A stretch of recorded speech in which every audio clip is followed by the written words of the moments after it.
आलसी गधे की कहानी। एक गांव में नमक का व्यापारी रहता था। उसके पास एक गधा था।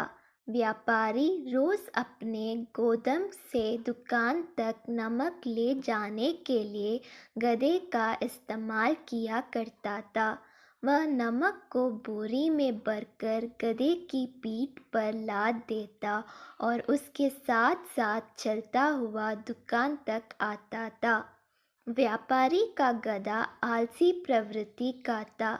काम से बचने के लिए वह नित नए उपाय सोचता रहता था।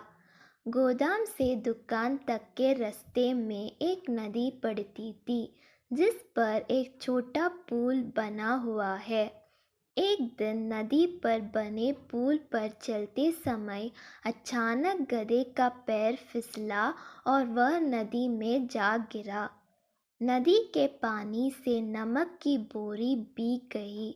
जब तक व्यापारी ने गधे को पानी से निकला, तब तक बोरी में भरा बहुत सारे नमक घुल चुका था। गधा जब चलने लगा तो उसे बोरी का भार बहुत कम महसूस हुआ और वह खुश हो गया। उसने सोचा कि अपने ऊपर लदा बोझ हल्का करने का ये बहुत बढ़िया तरीका है।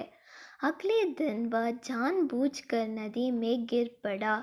नमक पानी में घुल जाने से बोरी का वजन फिर कम हो गया।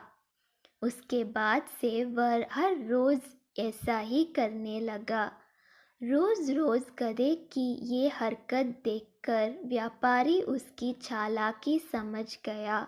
उसने गधे को सबक सिखाने का फैसला कर लिया और अगले दिन बोरी में नमक के स्थान पर रूही भरकर गधे की पीठ पर लाद दिया।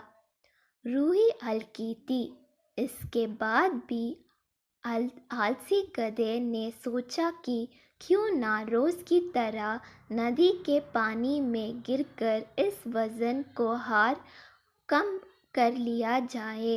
इसलिए वह जानबूझकर नदी में गिर पड़ा। लेकिन इस बार बोरी में नमक नहीं बल्कि रूही थी। पानी में भीग कर रूही का वजन कई गुना बढ़ गया।